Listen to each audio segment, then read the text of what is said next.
No a teraz vám ukážeme človeka, ktorý má tiež jednu obrovskú vášeň. Juraj Fabián z Veľkého Krtíša dokáže stráviť celé hodiny vyrábaním lietadiel. Drina mu však za každým prinesie ovocie. Pri lietaní si vraj úžasne oddychne a zbaví sa každodenného stresu. Toto je Juraj Fabián, milovník všetkých RC modelov. Vyzná sa v lodiach, lietadlách, ale aj v miniautách.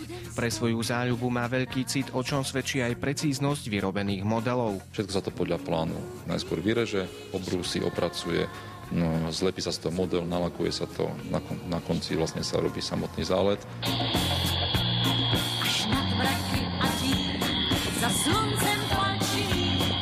Chvíľa, kedy sa lietadlo odlepí od zeme a vyletí do vzduchu, je pre jeho autora neopísateľným zážitkom.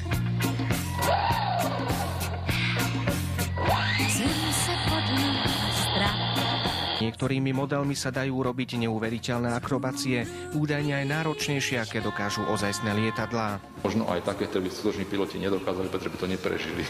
Juraj hovorí, že zostrojiť takéto lietadlo nie je až také ťažké. Treba mať hlavne pevné nervy. Tie sa určite zídu aj pri dokončovacích prácach na tomto lietadle. Celý model sa pokrie buď modelárskym papierom, alebo sa používajú moderné nažehľovacie fólie.